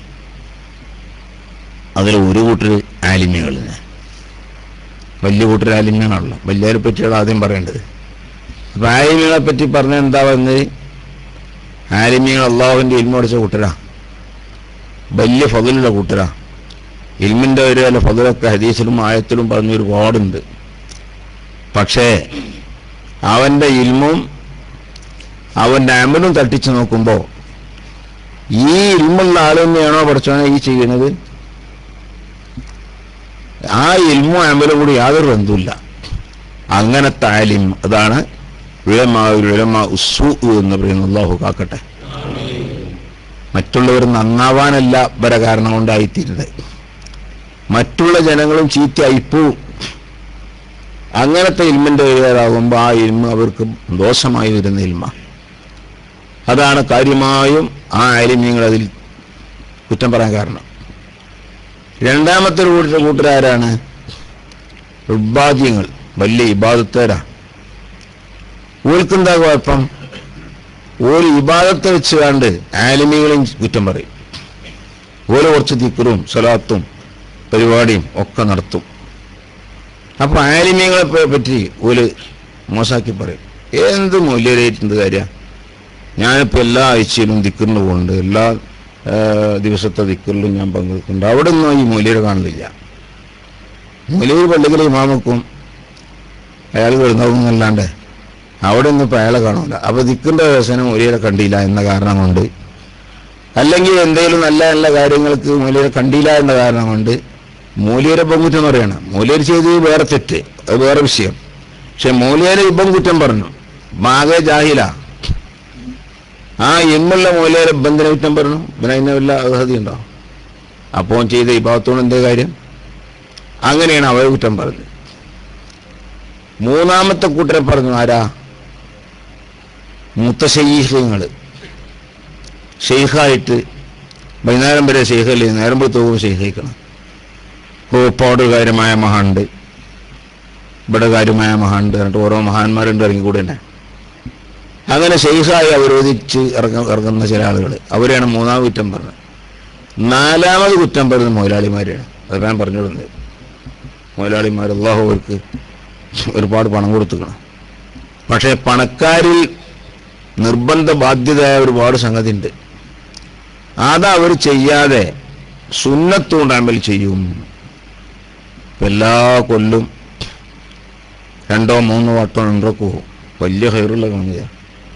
ഉണ്ടക്ക് പോകും. ഓരോ ഉണ്ടക്കും പോകണമെങ്കിൽ വലിയൊരു സംഖ്യ വേണം. പക്ഷേ ഇയാൾക്ക് ആ ഉംറയേക്കാൾ വലിയ ഹൈറുള്ള സുന്നത്ത് വേറുണ്ട്, ഫർള് വേറുണ്ട്. ഉംറയാൾക്ക് സുന്നത്താ. അള്ളാഹു കഴിവെടുത്തപ്പോൾ അയാൾക്ക് ഫർളായ ചില സംഗതി ഉണ്ട്. നമ്മളെ നാടുപോലെ ഇവിടുത്തെ പിന്നെ നമുക്ക് വിടാം, കാരണം ഇവിടെ ബൈത്തുൽമാലുണ്ട്. കഴിയാത്ത ആളുകൾക്ക് ബൈത്തുൽമാലിന്ന് ഗവൺമെന്റ് ചെയ്യണമെന്നാണ് നിയമം. അപ്പൊ അതിന് വഴിപെടുന്നുണ്ട്. നമ്മളെ നാട് ബൈത്തുൽമാലില്ലാത്ത നാടാ. കാരണം എന്താണെന്ന് ഇസ്ലാമിക ഭരണം തന്നെയല്ല. ഇസ്ലാമിക ഭരണമുള്ളിടത്താണ് ബൈത്തുൽമാലൊക്കെ സംഘടിപ്പിക്കുക. അപ്പൊ അങ്ങനത്തെ സംഗതികളൊക്കെ നാട്ടിലെ മയാസീറുൽ മുസ്ലിമീൻ കഴിവുള്ളവരാ ചെയ്യേണ്ടത്. അവർ ഉത്തരവാദിത്തപ്പെട്ട. അപ്പൊ അവര് പൈസ ആവണമൊക്കെ വെച്ചിട്ട് കുട്ടികളെയും മക്കളെയും എല്ലാവരെയും കൂടി കൂട്ടിക്ക് ഉണ്ടക്കൂല്ല വേണ്ടത്. ആ പാവപ്പെട്ടവന്റെ കാര്യം ഇപ്പോൾ ഒരാൾ രോഗ ഓന് സുഖമില്ല, ചികിത്സിക്കാൻ പൈസയില്ല. ഒരു പൈസക്കാരൻ ആ നാട്ടിലുണ്ട്, അയാൾ നല്ല പണക്കാരനാണ്. പക്ഷെ അയാളത്തിൽ കിട്ടിയ കാശുകൊണ്ടൊക്കെ അയാൾ നല്ല കാര്യം തന്നെ, തമ്മാടിത്തരത്താനൊന്നും പോണില്ല. അയാൾ എല്ലാ കൊല്ലം ഹജ്ജിന് പോവും, എന്തൊക്കെ ഒരു 3-4 വട്ടം എന്തൊക്കെ പോവും, നല്ല സംഗതിയാണ്, ഒക്കെ സുന്നത്താൻ മാത്രം. പക്ഷെ അയാൾക്ക് ഈ ചികിത്സക്കാരനെ ചികിത്സ കിട്ടണമെന്ന് ചികിത്സ ചെയ്ത് കൊടുക്കൽ നിർബന്ധ, അതിന് ഫണ്ട് കൊടുക്കൽ അയാൾക്ക് നിർബന്ധ. അത് അയാൾ ചെയ്യാതെ അയാൾ ഈ സുന്നത്തിൽ പ്രവേശിച്ചു. അതുകൊണ്ട് അയാൾ ഫർള് അയാൾ ചെയ്തില്ല, സുന്നത്തിന് കൂലിയും കിട്ടിയില്ല, അയാളെ സമയം വെറുതെ പോയി, അയാളെ സമ്പത്തും വെറുതെ പോയി. ഇതാ ഗസാലി ഇമാം പറഞ്ഞത്. നമ്മൾ ചിന്തിക്കേണ്ട ഒരുപാട് വിഷയങ്ങളതൊക്കെ. അപ്പം ഞാൻ പറയുന്നത് ഇങ്ങനത്തെ ഒരുപാട് കാരണങ്ങൾ കൊണ്ട് നമ്മളെ അമലുകളൊക്കെ തട്ടപ്പെട്ടു പോകും. അല്ലാഹു തആല കാക്കട്ടെ. അപ്പം നമ്മുടെ നോമ്പൊക്കെ തട്ടപ്പെട്ടു പോവാന്ന് പറഞ്ഞാൽ അതിൻ്റെ ക്ലേശം എത്ര. അപ്പോൾ വളരെ ആത്മാർത്ഥമായി നമ്മൾ നോമ്പെടുക്കണം. ആ നോമ്പ് പറഞ്ഞ ചെറിയ സംഗതിയല്ല. 2 കാര്യം ആ നോമ്പിലുണ്ട്. ഒന്ന്, നോമ്പ് കൊണ്ട് നമ്മൾ ആത്മാവിന് കിട്ടേണ്ടുന്ന ഒരുപാട് ഗുണങ്ങൾ, ആത്മാവിൻ്റെ ഒരു ഭക്ഷണമാണ് നോമ്പ്. അതിൻ്റെ പുറമെ നമ്മൾക്ക് ഈ ബുഖൽ എന്ന് പറയുന്ന സംഗതി, ബുഖൽ പറഞ്ഞാൽ പിശുക്ക്, അതിൻ്റെ സഹോദരങ്ങളായിട്ട് ഒരുപാട് ആത്മീയ രോഗങ്ങളുണ്ട്. ഇതൊക്കെ തടയിടാൻ നോമ്പ് സഹായകമാവും. മനസ്സിന് വലിയൊരു വിശാലത നോമ്പ് മുഖേന ഉണ്ടാവും. പക്ഷെ ആ നോമ്പെടുക്കുമ്പോഴും വേറൊരു കൂട്ടർ കാണാൻ വേണ്ടി ഞാൻ വിവാദനാണ്, എല്ലാ ദിവസവും നോമ്പാണ് എന്ന് പറയപ്പെടാൻ വേണ്ടി അങ്ങനത്തെ ദുരുദ്ദേശങ്ങളൊന്നും വെക്കാൻ പാടില്ല. എന്ന പോലെയാണ് നോമ്പിന്റെ തൊട്ട് പിന്നിൽ നിൽക്കുന്ന ഫിത്ർ സക്കാത്ത്. നോമ്പും ഫിത്ർ സക്കാത്തും എന്ന് പറഞ്ഞാൽ നിസ്കാരവും അതിന് ശേഷമുള്ള സൈവിന്റെ സൂചം പോലെയാണ്. നിസ്കാരത്തിൽ വന്ന മറവികൾ, ചെറിയ കുഴപ്പങ്ങൾ, അതൊക്കെ പരിഹരിക്കപ്പെടാൻ വേണ്ടി അള്ളാഹു വെച്ചതാണ് സെഹുവിന്റെ സൂചി. എന്ന പോലെ നോമ്പിൽ വരുന്ന വല്ലായ്മകൾ, ചെറിയ പാകപ്പഴവുകൾ, അതൊക്കെ പൊറുക്കപ്പെടുന്നതിന് വേണ്ടി വെച്ചാണ് ഫിത്ർ സക്കാത്ത്. ഇതൊക്കെ നമ്മൾ ചെയ്യുമ്പോഴാണ് ഓരോന്നിനും സ്വന്തം പറയുമ്പോൾ ഒരുപാട് ഫضലുണ്ട്. പക്ഷേ ആ ഫضലൊക്കെ ഉണ്ടെങ്കിൽ ഒന്ന് പറയുമ്പം അതിൻ്റെ മറുഭാഗം ശ്രദ്ധിക്കണം. നോമ്പൊക്കെ എടുക്കുന്നുണ്ട്, പക്ഷേ നോമ്പിൻ്റെ ഉദ്ദേശം മാറിയിരിക്കണം. അവരുടെ ഉദ്ദേശത്തിൽ ചെറിയൊരു മിസ്റ്റേക്കേ പറ്റിയിട്ടുള്ളൂ. ആ നോമ്പ് കൊണ്ട് ഒരു ഫലവും കിട്ടൂല. സക്കാത്തവൻ കൊടുക്കുന്നു, ആ സക്കാത്തിൻ്റെ ഉദ്ദേശത്തിൽ ചെറിയൊരു മിസ്റ്റേക്ക് പറ്റി, പക്ഷേ ആ സക്കാത്തിനൊരു ഫലവുമില്ല. അപ്പം നോമ്പായാലും നിസ്കാരമായാലും എന്ത് കാര്യമാണെങ്കിലും നമ്മുടെ മനസ്സിൻ്റെ പരിശുദ്ധി, നഫ്സ് നന്നാവണം, മനസ്സ് നന്നാവണം. അപ്പോഴേ നമ്മുടെ അമലുകൾക്കൊക്കെ നിലനിൽപ്പുള്ളൂ. അപ്പം മുന്നൊരുക്കത്തിൻ്റെ ഏറ്റവും വലിയ മുന്നൊരുക്കം നമ്മളെ മനസ്സിനെ ക്ലിയർ ചെയ്യലാണെന്ന് എൻ്റെ നഫ്സിനോടും നിങ്ങളോടും ഞാൻ ഓർമ്മപ്പെടുത്തുകയാണ്. അള്ളാഹു നമുക്ക് ഖൽബ് നന്നാക്കി തരട്ടെ. ഖൽബ് തകരാറായി പോയാൽ പിന്നെ വേറെ എന്തുണ്ടായിട്ടും ഒരു കാര്യമില്ല. ഖൽബിൻ്റെ ശുദ്ധിയാണ്. നേരത്തെ ഞാൻ പറഞ്ഞല്ലോ, അള്ളാഹു ഹിസാബെടുത്തപ്പോൾ ഒരാൾക്ക് ഒറ്റ ഹസനത്തുണ്ട്, അയാൾ ആ ഹസനത്ത് മറ്റേ ആൾക്ക് ഹസനത്ത് ഒരു ഹസനത്തിൻ്റെ കുറവുള്ള ആൾക്കാണ് സൗജന്യമായിട്ട് കൊടുത്തല്ലോ. അതെന്താ, ഞാനെങ്കിലും നരകത്ത് പോകും, അയാളെങ്കിലും സ്വർഗത്ത് കിടക്കട്ടെ എന്ന്. ഈ മാനസികാവസ്ഥ നമുക്ക് വേണം. അപ്പോഴാണ് ഖൽബിൻ്റെ ശുദ്ധി. ഈ ശുദ്ധി ഇല്ലാതെ നമ്മൾ എന്ത് ചെയ്തിട്ടും കാര്യമില്ല. ചില ഇബാദത്തുകളുടെ ഒക്കെ മഹത്വം എന്ന് പറയുമ്പോൾ എത്ര വലിയ മഹത്വങ്ങളാണ്. ആ ഒറ്റ സംഗതി മതി. മംബനാലില്ലാഹി മസ്ജിദൻ ബനല്ലാഹു ലഹു ബൈത്തൻ ഫിൽ ജന്ന. ഒരു പള്ളി, അള്ളാഹിൻ്റെ വജ്ഹിന് വേണ്ടി ഒരാൾ പള്ളി ഉണ്ടാക്കിയാൽ കട്ടൻട്രി ആയിട്ട് അള്ളാഹുവിൻ്റെ റസൂൽ പറഞ്ഞ് ബനല്ലാഹു ലഹു ബൈത്തൻ ഫിൽ ജന്ന, ഓന് വേണ്ടി അള്ളാഹു തആല സ്വർഗത്തിൽ ഒരു വീടിനെ എടുത്തു കൊടുക്കുന്നല്ല പറഞ്ഞ് അള്ളാഹുവിൻ്റെ റസൂൽ പറഞ്ഞല്ലേ. അപ്പോൾ ഓന് സ്വർഗം ഉറപ്പാന്നല്ലേ എൻ്റെ അർത്ഥം. സ്വർഗം ഉറപ്പാക്കപ്പെട്ടു. അപ്പം ഇത് വിചാരിച്ച് പള്ളി ഉണ്ടാക്കി, പക്ഷേ അതിൻ്റെ ഉദ്ദേശത്തിൽ എവിടെയെങ്കിലും ചെറിയൊരു മിസ്റ്റേക്ക് കിട്ടിയാൽ മതി. ആ പള്ളി കൊണ്ട് യാതൊരു കാര്യം കിട്ടൂല. എന്ത് കാര്യം കിട്ടുക? ഓൻ പള്ളി ഉണ്ടാക്കിക്കൊണ്ട് ലക്ഷ്യം എന്തെങ്കിലും ലക്ഷ്യമാണ്. ആ ലക്ഷ്യം അള്ളാഹു പറഞ്ഞ ലക്ഷ്യങ്ങളിൽപ്പെട്ടതല്ലെങ്കിൽ ആ പള്ളി ഉണ്ടാക്കിയ മുതലങ്ങോട്ട് പോയി എന്നല്ലാണ്ട് യാതൊരു കാര്യമില്ല.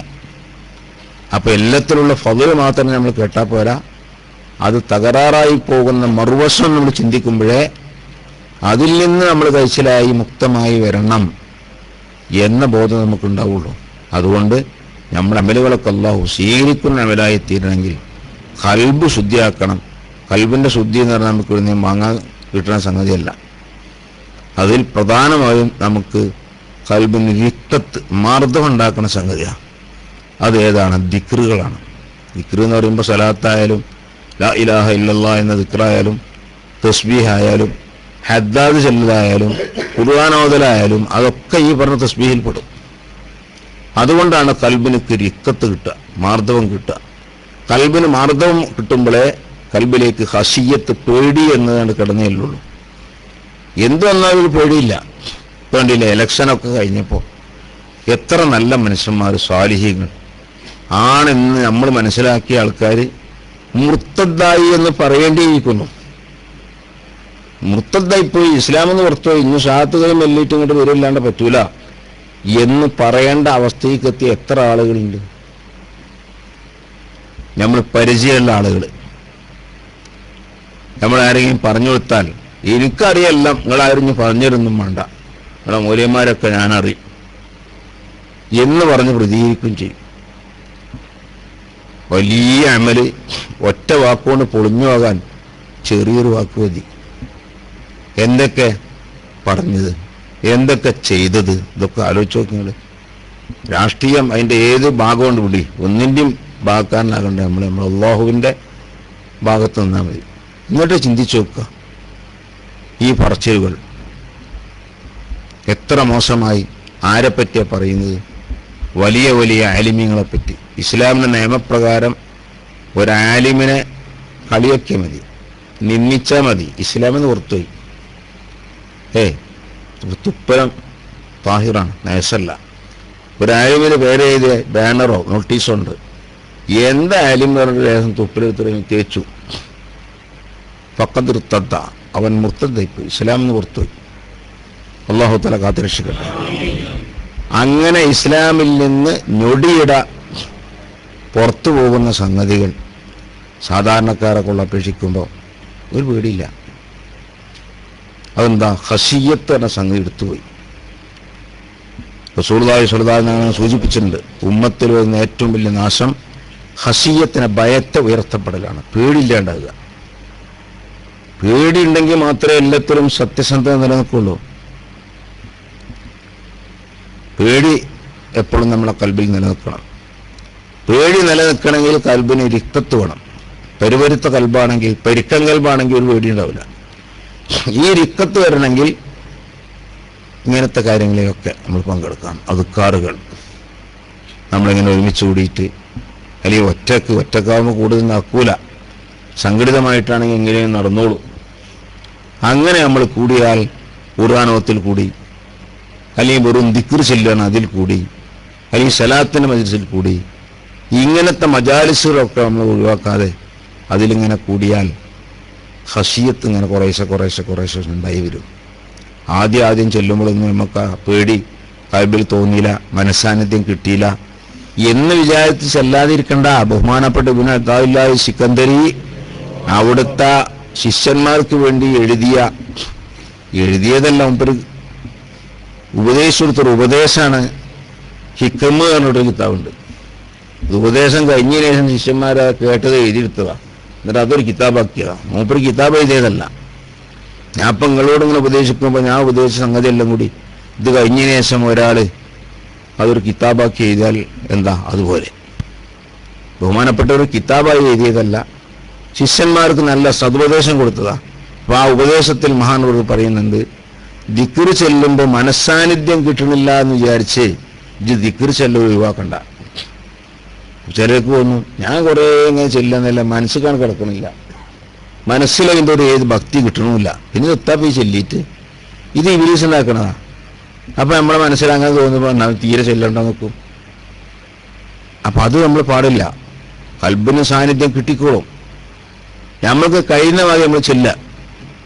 അപ്പോൾ ഒരു സഹസിൽ കൂടുമ്പോൾ ഇബ്ലീസ് ഇങ്ങനെ തോന്നിപ്പിക്കും, എന്തിനാ കൊടുക്കും ഇങ്ങനെ പോകണത്, ഇപ്പൊ എത്ര കാലമായി ഇത് പോകാൻ തുടങ്ങിയിട്ട് എന്നിട്ട് എന്താ എൻ്റെ ജീവിതത്തിൽ മാറ്റം? അതൊക്കെ വെറുതെയാണ്. ഈ തോന്നൽ വരാൻ പാടില്ല. എത്ര ചെല്ലിയിട്ടും ഏത് കിട്ടിയില്ലെങ്കിലും ഇനി ഒന്നും കൂടി ചെല്ലുമ്പോൾ ചിലപ്പോൾ കിട്ടീന്ന് വരും, മനസ്സാന്നിധ്യം കിട്ടീന്ന് വരും എന്ന് വെച്ചിട്ട് ചെല്ലല നിർത്താൻ പാടില്ല. അപ്പൊ എന്ന് പറഞ്ഞ മാതിരി ഈ മജാലിസിലൊക്കെ കൂടി ദിക്റിന്റെ, സ്വലാത്തിന്റെ, ഹദ്ദാദിന്റെ ഒക്കെ മജ്ലിസിൽ നമ്മൾ കൂടിയാൽ അത് വലിയ ഖൈറുണ്ട്. ചിലരൊക്കെ ഹദ്ദാദ് കൊണ്ട് മാത്രം വലിയ സ്ഥാനത്തേക്ക് എത്തിയവർ എത്രയുണ്ട്. അബ്ദുല്ലാഹി ഹദ്ദാദ് റളിയല്ലാഹു അൻഹു ഉണ്ടാക്കിയ 2 സംഗതിയുണ്ട്. ഒന്ന് വിർദുൽ ലത്തീഫ്, ഒന്ന് ഹദ്ദാദ് റാത്തീബ്. നമ്മുടെ നാടുകളിലൊക്കെ പണ്ടേ മുതൽക്ക് നമ്മൾ ഉസ്താദുമാർ ഇശാ നിസ്കാരത്തിന് ശേഷം ചെല്ലി പതിവാക്കി പള്ളികളിലൊക്കെ നടപ്പാക്കി അങ്ങനത്തെ ഒരു സംഗതിയാണ് ഹദ്ദാദ്. റമളാനിലാണ് ഈ പ്രത്യേകിച്ചും. റമളാനിലെ ഇശാന്റെ ബാങ്ക് കൊടുത്താൽ എല്ലാവരും വന്ന് സുന്നത്തേക്ക് വെച്ചാൽ ഉടനെ ഫാത്തിഹ വിളിച്ച് ഹദ്ദാദ് തുടങ്ങും. ആ ഹദ്ദാദിലൊക്കെ കൂടാ. ചിലരുടെ നിസ്കാരം കഴിഞ്ഞിട്ടായി, രണ്ടാലും കുഴപ്പമില്ല. ഹദ്ദാദ് റാത്തീബിൽ വലിയ ഫായിദുണ്ട്. അതുപോലത്തെ മറ്റൊന്നാണ് വിർദുൽ ലത്തീഫ് എന്ന് പറഞ്ഞാൽ, അതും അങ്ങനെ തന്നെ. ഇതൊക്കെ നമ്മൾ ചെല്ലിപ്പതിവാക്കുക. സംഘടനയിൽപ്പെട്ടാലുള്ള ഗുണം അതൊക്കെയാണ്. സംഘടനയിൽ ഇങ്ങനത്തെ ഒരു കാര്യം നടപ്പിൽ വരുത്തിയാൽ അത് പിന്നെ നമ്മളും അതങ്ങനെയാണ് ഓട്ടോമാറ്റിക്കായിട്ട് സംഘടനൻ്റെ ഒരു പ്രവർത്തകനാകുമ്പോൾ ഓൻ്റെ ശരീരം ഈ ചിട്ടയിൽ അത് ഓട്ടോമാറ്റിക്കായി വരും. അതാണ് നമ്മൾ സംഘടനയിൽ കൂടിയാലുള്ള ഗുണങ്ങൾ. ഒരുപാട് ഗുണങ്ങൾ ഉള്ളതിൽപ്പെട്ട ഒരു ഗുണാഭയാന പറഞ്ഞത്. അപ്പം അതുകൊണ്ട് അങ്ങനത്തെ കാര്യങ്ങളിലൊക്കെ നാം നമുക്കുണ്ടാവുകയും തൽപരരാവുകയും ഇങ്ങനത്തെ കാര്യങ്ങളൊക്കെ നമ്മൾ ചൊല്ലി തുടങ്ങുകയും സലാത്ത് വർദ്ധിപ്പിക്കുകയും ഇതൊക്കെ ചെയ്യുമ്പോൾ മനസ്സാന്നിധ്യം കിട്ടും. മനസ്സ് നേരത്തെ പറഞ്ഞതിനൊക്കെ പാകപ്പെട്ട് കിട്ടും. അതാണ് അതിനു വേണ്ടി നമ്മുടെ മഹാന്മാർ നമുക്ക് ഉപദേശിച്ചു തന്നത്. എത്ര വരെ തെർബിയത്തിനെ പറ്റിയ, നമ്മളെ നിയന്ത്രിക്കാൻ പറ്റിയ ഷെയ്ഖുമാരെ കിട്ടാതെ വരുന്നൊരു കാലം വന്നാൽ ആഖിറുസ്സമാനിൽ അങ്ങനെ വരും. ശർത്തത്തെ വരെ കിട്ടൂല. അന്ന് റസൂലുള്ളാഹിന്റെ മേലുള്ള സലാത്ത് അങ്ങനെ പെരുപ്പിച്ചോ, എന്നാ ആത്മീയമായി സ്വപ്നത്തിലൂടെയോ അല്ലാതെയോ നബി തങ്ങൾ മുഖേന നമുക്ക് ആത്മശുദ്ധി കിട്ടിയേക്കാം. അള്ളാഹു ആ കൂട്ടത്തിൽ നമ്മൾ പെടുത്തട്ടെ. അങ്ങനെ അള്ളാഹുവിലേക്ക് അടുക്കാനുള്ള ഒരു വഴി നമ്മളെ കൽബും കൂടി ഉണ്ടാവുമ്പോഴേ നമ്മൾ നോമ്പെടുത്തിട്ട് ആ നോമ്പിൻ്റെ കാലത്ത് നമ്മൾ ചെയ്ത അമലുകളൊക്കെ ചെയ്തിട്ട് നമുക്ക് ഫലം കിട്ടുള്ളൂ. അതിൽ അള്ളാഹു നമ്മളെ പെടുത്തട്ടെ എന്ന് ദുആ ചെയ്ത് തൽക്കാലം നിർത്തുകയാണ്. ഞാൻ യഥാർത്ഥത്തിൽ പറഞ്ഞ ഇന്നലെ രാത്രി ദുബായിൽ തന്നെ പരിപാടി കഴിഞ്ഞിട്ട് അവിടുന്ന് രാത്രി 12 മണി 1 മണി സമയത്താണ് അവിടുന്ന് പോയിരുന്നത്. ഇവിടെ എത്തിയപ്പോൾ 4 മണീൻ്റെ സമയമായി. ചെറുതായിട്ടൊന്ന് കിടന്നു. അപ്പോക്കിന് സുബൈൻ്റെ ബാങ്കും വിളിച്ചു. ബാങ്ക് വിളിച്ചപ്പോൾ എഴുന്നേറ്റ് നിസ്കാരം കഴിഞ്ഞു. നിസ്കാരം കഴിഞ്ഞാണ്ട് പിന്നെ അങ്ങനെ ഇങ്ങോട്ട് പോരും ചെയ്തു. അപ്പോൾ ഉറങ്ങിയിട്ടില്ല. ഉറക്കിപ്പോഴും ഇങ്ങനെ വരായിട്ടല്ല. അപ്പോൾ അത്ര ക്ഷീണമുണ്ട്. ഇനി ഇൻഷാ അല്ലാഹ് വീണ്ടും ദുബായിലേക്ക് പോകും വേണം. ഇന്ന് വൈകുന്നേരം പരിപാടിയുണ്ട്. ഇന്നത്തെ രാത്രി ഇനി ഉറങ്ങാൻ പറ്റുമെന്ന് തോന്നിയില്ല. അപ്പോൾ വളരെ ക്ഷീണമുണ്ട്. ഞാൻ തൽക്കാലം നിർത്തുകയാണ്. അതാ പറഞ്ഞത്. അല്ലാഹു തആല നമ്മളിതുവരെ പറഞ്ഞതും കേട്ടതും ഒക്കെ അവൻ്റെ പൊരുത്തത്തിലാക്കട്ടെ. നമ്മളെ കൽബിനെ അല്ലാഹു നന്നാക്കി തരട്ടെ. മറ്റെല്ലാം ഉണ്ടായിട്ടും കൽബ് ചീത്തയിപ്പോയാൽ എല്ലാം കേടുവന്നു പോയി. നല്ല കാര്യങ്ങളൊക്കെ ചെയ്യാൻ അല്ലാഹു നമുക്ക് മനസ്സും തരട്ടെ. അതാണ് തൗഫീഖ് എന്ന് പറഞ്ഞാൽ തന്നെ. അതാ ഖൈറായ കാര്യങ്ങൾ ചെയ്യാൻ വേണ്ടിയുള്ള എല്ലാ സഹായവും അല്ലാഹുവിന് കിട്ടുക. അത് അല്ലാഹു നമുക്ക് പ്രദാനം ചെയ്യട്ടെ. പിന്നെ ഒറ്റ കാര്യം നിങ്ങളെ ഓർമ്മപ്പെടുത്തുന്നത്, മലപ്പുറം ജില്ലയിൽ നടത്തി വരുന്ന ജില്ലാ ജമിയത്തുലും നടത്തി വരുന്ന സ്ഥാപനമാണ് ജാമിയ ഹിക്കമിയ എന്ന സ്ഥാപനം. മഞ്ചേരിക്കാരൻ, ഒരു നല്ല മനുഷ്യൻ. അയാളും ഭാര്യയും മാത്രമേ ഉള്ളൂ, കുട്ടികളൊന്നുമില്ല. അയാൾ ഭൂമി നമുക്ക് ഈ സ്ഥാപനം നടത്തുന്നതിന് വേണ്ടി വിട്ടുതന്നു. 4 ഏക്കർ വരുന്ന ഭൂമി. അതിൽ നടക്കുന്ന സ്ഥാപനം എന്ന് പറഞ്ഞാൽ ഒന്ന് ദർസ് തന്നെയാണ്. ഞാൻ ഉൾപ്പെടെ 6 ഉസ്താദുമാരുള്ള ഒരു വലിയ ദർസാണ്. 300ഓളം കുട്ടികൾ ആ ദർസിൽ പഠിക്കുന്നു. പിന്നെ ദഅവ കോളേജ് എന്ന് പറഞ്ഞിട്ട് ഭൗതികം കൂടി എൻ്റെ കൂടെ ഉണ്ട് എന്നുള്ളൂ, മുത്തഅല്ലിമീങ്ങൾ തന്നെ. അതേപോലെ തന്നെ യത്തീം കുട്ടികളും വളരെ പാവപ്പെട്ട അഗതികളും ഉൾക്കൊള്ളുന്ന അനാഥാഗതി മന്ദിരം. ഈ 3 സ്ഥാപനത്തിനും കൂടെ ആയിട്ട് 550-600-ൽ താഴെ കുട്ടികൾ അവിടെ താമസിച്ച് പഠിക്കുകയാണ്. അവർക്കുള്ള ഭക്ഷണം സംഗതിയൊക്കെ നമ്മൾ കൊടുക്കണം. 50-ൽ താഴെ 40 ചില്ലാനം അവിടുത്തെ സ്റ്റാഫുകളും മറ്റു ഉസ്താദുമാരെല്ലാം കൂടി 10-50-ൻ്റെ താഴെ ആളുകൾ അതുകൊണ്ട്. അപ്പോൾ 600 ആൾക്കുള്ള ഭക്ഷണം ദിനം പ്രതി അവിടെ ഉണ്ടാക്കണം. അതിന് നമുക്കൊരു മാസത്തേക്ക് തന്നെ 8 ലക്ഷം റുപ്യ 9 ലക്ഷം റുപ്യേൻ്റെ അടുത്ത് വരും. വീടുകളിൽ നിന്നും ഇപ്പോൾ ചിലവ് കിട്ടൂല, പള്ളി ദർശനം നടക്കണ പോലെ. അപ്പോൾ വലിയൊരു എമൗണ്ട് എല്ലാ മാസവും ഉണ്ടാക്കണം. ഇതൊക്കെ ഇങ്ങനെ ഉള്ള ചെറിയ പ്രവർത്തകരിൽ നിന്ന് തുണ്ട് കാശുകൾ വാങ്ങിയിട്ടാണ് ഈ സംഖ്യ ഉണ്ടാക്കുന്നത്. നല്ല വലിയ ധനാഢ്യരിൽ നിന്ന് വലിയ എമൗണ്ട് കിട്ടിയിട്ടില്ല. അത് കിട്ടൂല. ഒന്നാമത് നമ്മളെ ഈ കാര്യം അവരെ ധരിപ്പിക്കാൻ ഓരെ തന്നെ കിട്ടൂല. കിട്ടിയാൽ തന്നെ അവർ തിരക്കുകൊണ്ട് അവർ നമ്മളെ പരിപാടിയിലൊന്നും അവർ വരൂല. കാര്യങ്ങൾ അവരെ ഉത്ബോധിപ്പിച്ച് അവരിൽ നിന്ന് എല്ലാ മാസവും ഒരു സംഖ്യ കിട്ടിപ്പോരാനുള്ള മാർഗം അതുമില്ല. പിന്നെ ഇതൊക്കെ ചെയ്യുന്ന ഇങ്ങനെ നമ്മുടെ ചെറുപ്പക്കാരായ ആളുകൾ, പ്രവർത്തകർ, അവരെ പോയി കണ്ട് സൗദിയിൽ കുറേ ആളുകൾ